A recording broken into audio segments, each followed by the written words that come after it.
seems so long ago that I was driving to Vegas. It was just last Friday. Of course, today is Friday the 13th. Oh, what possibly could go wrong on Friday the 13th in 2020? Probably nothing. In fact, my favorite number is number 13. So, got a good workout this morning. I've got kind of another taper going on. Taper peaking.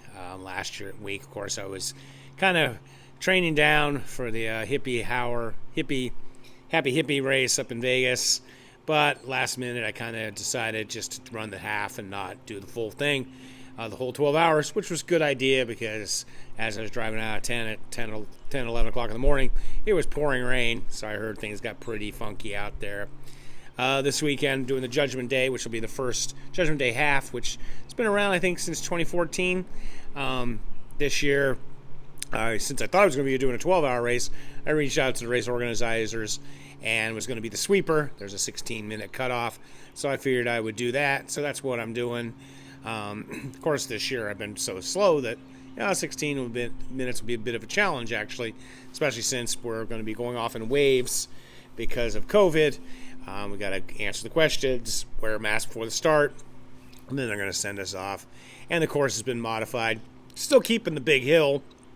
I'm going up China Grade, which I always chuckle to myself years ago, and it was probably, I was in college running, so I think it was like 1981, probably 1982 when I ran my best marathon, 250. I ran my best half of 116, and the reason I ran a half was in Bakersfield, California, and we had a half marathon and full marathon. Kind of wish I'd run the full, because it was actually one of the few times we've run all in the streets of Bakersfield through the downtown area. But for some reason, one reason they put this race on was Alberto Salazar, of all people, wanted to break the United States record, and he somehow got convinced to come to Bakersfield. I have no idea how, why this actually happened. This is, I think, like I said, probably 1982. Interesting that, Galen Rupp, one of his former athletes, was trying to break the American record the other day in a time trial, and Jordan Hasse was running a half marathon time trial on the same Eugene course, kind of solo thing, and neither had very good races. I say former athletes because he's facing a suspension for a couple of years for all kinds of allegations and whatnot. In fact, on Let's Run, they've been having a guy talk who wrote the book. So anyway, Salazar wanted to break the half record. He'd won a bunch of, he'd won New York, he'd won Boston. That's my stupid Mushu barking, because even though he's 14 years old, he's still got to bark at things. He's never caught anything. So Salazar came to Bakersfield, and it was like in February or something, and they set up a course, and Bakersfield was pretty flat, and we could have had a really flat, fast course, but for some reason, they decided to put in the race China Grade Hill, which is probably the longest and hardest hill in all of Bakersfield. And so I hear he wasn't too happy with the hill. I'm sure that was more than he's known for being a pretty profane guy, so I'm sure he bitched and complained about it quite a bit. He still ran a really good time. I think he might have actually ran and set the record.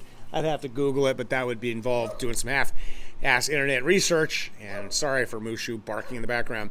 So anyways, that was the last time we had a half marathon really run on the roads. And then Scott, my buddy Scott, who's now a Pismo council member, opened up Soul to Soul and wanted to put on a race in Bakersfield. And he put on a half marathon, and the rest is history. Mushu! Cállate. It's a dumb dog.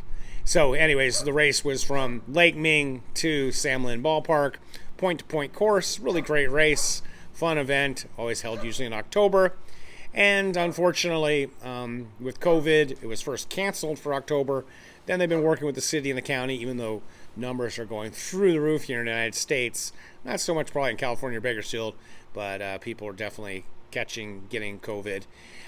So they're having the race, but they had to modify the course, leaves from Sam Lin, does a loop, goes up the big China Grade Hill, and then gets back down. So we gotta, if you're out there walking or whatever, you're gonna have to get to mile 8 in 16-minute pace. Then we're back on the beautiful bike path, which I'm constantly on training, so that won't be too big a deal. So looking forward to doing that. So this morning I went out and did an hour chug. That's Mushu, in fact. It's named after him, who's continuing to bark, even though there's absolutely nothing in the backyard.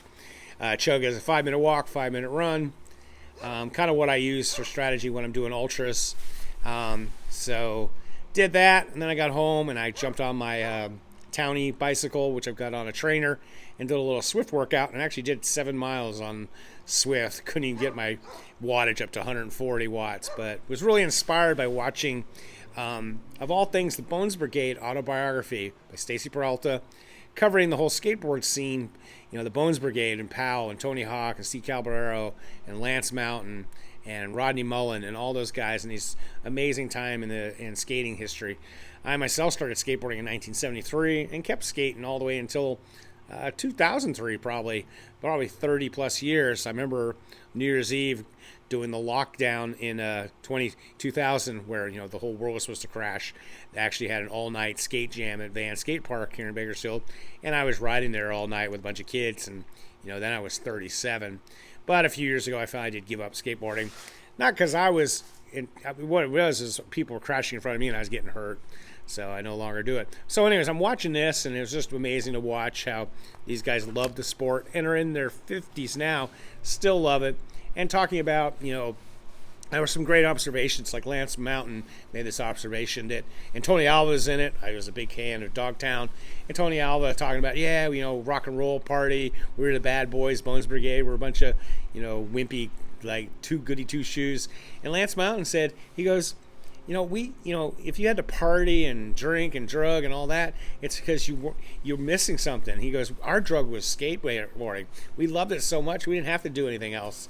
And I thought that was really telling. You often see people going off the deep end, and they're a great athlete or a great musician, and they go into that whole drugs and partying and all that kind of stuff, and it's because the thing that got them famous or where they were isn't inspiring to them. They don't love it as much, and I really kind of took that to heart. The other part I took to heart was Rodney Mullen was an amazing freestyle skateboarder.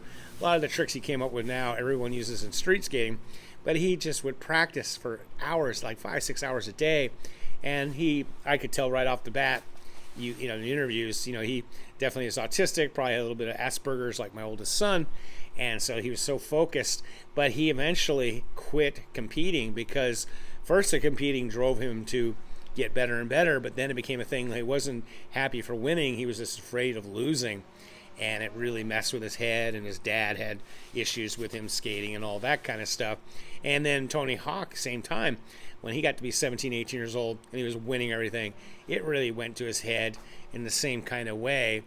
And even though I'm not world class or anything like those guys, I kind of realized that, I've been at this game for 40 years. In the past couple of years, I have really gone off my game. Not so much in the shorter races, but in the ultras, where it's instead of being happy for my success, I'm not really fearing failure, but just kind of like worrying about my performance and how I'm going to do, and just getting so wrapped into it that like last year, 2 races, I went to a 72-hour race, around 75 miles, and just said, I'm gone, and I just left. And I had no real reason to leave. I was feeling fine, but I was kind of like the expectations I had of myself, expectations other people had, that like I should go out and do some amazing number, especially like 2016. I won a 48-hour race and I podiumed in a couple 48s, but just having this pressure or going to a 24-hour race and knowing I'm not going to get to 100 miles, so then it's kind of like, well, what am I doing? And then getting to 80 or 90, and what's the point? And so they're kind of talking about that too, that instead of just enjoying what you're doing and being happy with whatever the result is, even if you have a great result, you're kind of like, and I really took that to heart. They talked about, and then Rodney went back and he didn't care if he fell. He used to never fall in competitions, and occasionally he'd fall and he'd be like, that's okay. Tony finally went back, and he still liked to win, but if he got 5th or 6th and had a good time, he would just try to always have a good time. Got 5th or 6th, it was no big deal. And this was early in their careers. Both of them are now 50 in riding. In fact, last summer, Tony Hawk did a really good podcast with Joe Rogan. Highly recommend listening to it. So really learn a lot from watching kind of things like that. And in fact, today I watched this other documentary on Tower Records, These Things Pass, All Things Pass. The history of Tower Records, how they started in the 60s, got really big, and then fell apart. And, it said something like 1999, they were worth $1 billion or did $1 billion in sales, and then 3 or 4 years later, they were bankrupt and gone. And I had the same trajectory. I opened my record store in 87.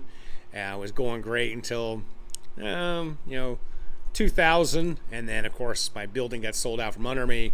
My landlord tripled my rent, the new guy, and then for the next few years kind of just sputtered along, and finally in 2006 I finally gave it up. But definitely watching that and just bringing back some memories, and just how things change and all things must pass, and that's kind of how I feel right now with my ultra running. I'm really enjoying the shorter stuff, really putting in the miles. Another thing that I really liked about the Bones of Brundage and the Tower Records one is just doing what you love to do and just doing it because you like to do it. So I'm going to start upping my game and doing more training and not really worry about where it leads to. Just this is what I like to do. So speaking of that, I thought I'd go over some little endurance Twitter to finish this off. This Brad Stolberg, I really need to look into this guy more, but I love a lot of stuff he says. He says, exercise is not a panacea, but it can help. When you're feeling too anxious or down to move your body, that's precisely the most important time to move your body. Just get started. Daily physical practice, even if only 20-30 minutes, is so important to your mental health. And I tell people that all the time. That's why I always say motivation is BS. Just make it a routine. Get up and go. And in fact, block off. And everybody I usually train with goes, I don't know if I want to go. And then once they go, they're so much happier they went. And, almost nobody after a workout goes, gosh, I wish I hadn't done that workout. Interesting outside article says, this guy named Will Acuna Robinson's Triple Crown was only the start. I guess last year he was the first African-American male to do the PCT, the Appalachian Trail, and the Continental Divide Trail all and complete them all. Interestingly, a black woman did it the year before him, and he just kind of a nice article in Outside Magazine, which you can see in my show notes. I'll have a link to it, or just follow me on Twitter. And he's saying, so I still encounter so many people who say they've never hiked with a person of color. Well, he doesn't live in Bakersfield because we definitely really incorporate that. Our meetup group is very multiracial. Rich Gonzalez talking about, I hear this on Bill Simmons' show a lot, talking about the upcoming NBA season and what they're going to do, especially since the season just ended. They kind of want to start this season so they can maybe salvage 2022. And Rich says that early report is the NBA begin new season at limited capacity. Temperature checks will not be required, but testing will be required if fans sitting within 30 feet of the court. Perhaps that means the NBA is concerned about its fans as it is its players, which is kind of disconcerting. Like, oh yeah, who cares, the fans? So, definitely, my cough. Jonathan Galt wrote, two-time 5,000 world champion Mount Everest will have his half marathon debut at a race in Delhi half marathon on November 29th. The race also includes several other pretty quick guys, like 58, 40 guys. So that should be pretty cool to see. Of course, can't talk about endurance Twitter without some drug stuff. And it looks like the world 400 meter champion, who was cleared for missing 3 drug tests in 12-month span. That it's like, I get it. It sounds like a pain in the rear if you're a world-class athlete, that you have to have, write down where you're going to be every day at a certain time. Just once, like every day at 8 o'clock, I'll be at my house. And so they can come by and check you out anytime. But it just seems like Coleman, our sprinter, is now getting a suspension because he's missed, three calls in a row. Of course, his story sounds pretty crazy, and they guys may not be dirty, but it's kind of like, hey, this is your job, so take care of it. And other news, highly unfortunate news that the annual Simplot Indoor Games set for February in Pocatello, Idaho, has been canceled for 2021. One of the better indoor meets in the country and a favorite among Californians. Kind of sucks that that's going to be happening. And then, of course, like I said, more news. This guy who, let me just scroll down here. He's Elijah Madrigal, the 2017 1500 world champion, 11th fastest in history, 3:28:30, has held his whereabouts ban upheld. He's banned until December 22nd, 2021. Will miss the Olympics. So, he is going to end up being banned. Christian Coleman's getting banned. And so it's kind of like interesting, like, yes, if you are dirty, maybe it's better to just miss your test, and then, like, at least you don't have your reputation as being a drug cheat. But, with all this drug stuff, obviously you can get away with it for quite some time. So what's the point? I don't really understand. A little better news. I really like this article, Outside Magazine. This a gal named Eliza Wortley is replicating the achievements of historical female adventurers wearing only the gear that would have been available to them at the time. Wow. I know whenever I'm up in the high Sierras, which this summer really didn't go because of fires and COVID. I mean, we were supposed to do the Higher Sierra Trail, but it's interesting when you're out there at Whitney or on the John Muir Trail and you think, wow, John Muir was out here in those old-timey clothes with like a bedroll and not a whole lot else, and a hardtack and a canteen, and even just the hike from like the city, I'm sure it was a city even way back when, Lone Pine up to Whitney Portal, it's 13 miles, and that's another 11 miles to the top of Whitney. So it's quite impressive what these people did back in the day. In fact, of course, as I always talk about, I watched tons of Everest documentaries, and what Mallory and those guys did in the 1920s or whenever it was insane too, and how they got so high on such limited equipment. Of course, they did have oxygen, bottled oxygen. In fact, I just watched a really good documentary that my wife had told me about. I forget the title of it. Hi, Milo. My pup's wondering what I'm doing. And it was about the big controversy where the people walk past this guy who was by green shoes. There's green boots. There's tons of dead bodies, unfortunately, on Everest because you basically can't bring them down. They froze solid, and it would, you risk too many lives to get them down. And so there's this Indian climber who died, and he's towards the top, and he died coming down, and he's kind of in this cave area. Well, I guess when this guy, Australian, New Zealand guy, amputee, Mark Inglis, was going to the summit with his team, he was with Russell Bryce's trekking company, the best guys around. They went past this guy like at 1 a.m, and he was sitting next to the green boots guy, and they realized he was still alive. He didn't have any oxygen. He was barely breathing, but there's not much they could do, and he had really bad frostbite. When they went to the top and came back down, he was still there and sort of alive, and it ended up, there's nothing Sherpas tried to revive him, gave him some oxygen, but basically, like they said, if you can't hike down on your own power, you're just not going to make it, and he unfortunately died. And I highly recommend watching that. I'll try and put it in the show notes. I'll have to go back and find out what that show was. But just talking about, the risk you take. Turns out it was an Englishman who went up there with one of these cheap companies, Asian Trekking, didn't pay a lot of money, was doing it solo, had no oxygen, had no Sherpas, had no backup at all. Guess he headed up and he was heading towards the summit late in the day, which is often crazy, and then came down at night and had to bivouac out at 29,000 feet, which is the death zone.